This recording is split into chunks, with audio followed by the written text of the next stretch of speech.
Σηκώθηκε και έφυγε, όπως ήταν αναμενόμενο, ο διορισμένος υπουργός των λαθρομεταναστών, που δεν πήρε καμία ψήφο από τον ελληνικό λαό, διορίστηκε και μπήκε μέσα στη Βουλή και διοικεί τη χώρα και κρύφτηκε όπως κρύβεται κάθε φορά που ασκεί κοινοβουλευτικό έλεγχο η Χρυσή Αυγή.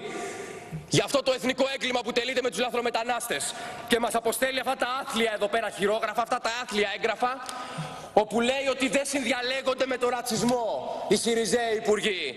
Μας στέλνουν αυτά τα κατάπτυστα έγγραφα και κρύβονται και ο υπουργός και ο Τσίπρας, γιατί έχουν εγκληματίσει σε βάρος της Ελλάδος. Καλά έκανε λοιπόν και κρύφτηκε και σήμερα. Να μας απαλλάξετε γενικότερα, ζητάμε, από αυτή τη θλιβερή παρουσία σας, από αυτές τις αθλιότητες, από το ρατσισμό σας σε βάρος των Ελλήνων πολιτών. Να ντρέπεστε εσείς. Εσείς να ντρέπεστε που ξεπουλήσατε την Ελλάδα. Ντροπή σε εσάς που έχετε κάνει την Ελλάδα αποθήκη λαθρομεταναστών. Εσείς πρέπει να ντρέπεστε. Είναι απαράδεκτο. Εσείς ο πουλημένος. Σας παρακαλώ, κύριε Κασιδιάρη. Εσείς ο πουλημένος και ο γελίος.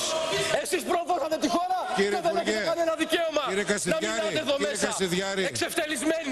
Κύριε Κασιδιάρη, αφήστε τους χαρακτηρισμούς, περιοριστείτε στο αντικείμενο της επερώτησης. Ο υπουργός σας στο Τάικβοντό να κάνει παρέα στους Πακιστανούς και να μας αδειάσει τη γωνιά.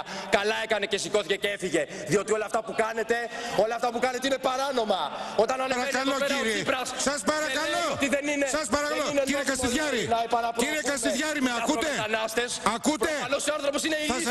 Θα διακόψω, θα κλείσω το μικρόφωνο. Σας παρακαλώ πολύ.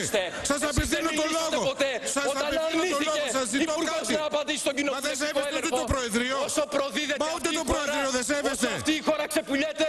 Εμείς θα ακούτε στόνους και θα λέμε την αλήθεια. Κύριε Κασιδιάρη. Εδώ αυτή τη στιγμή υπάρχει σας παρακαλώ. ένας ρατσισμός σε βάρος. Σας μιλώ ευγενικά. Υπάρχει μια κυβέρνηση η οποία θέλει να κάνει την Ελλάδα γκέτο λαθρομεταναστών.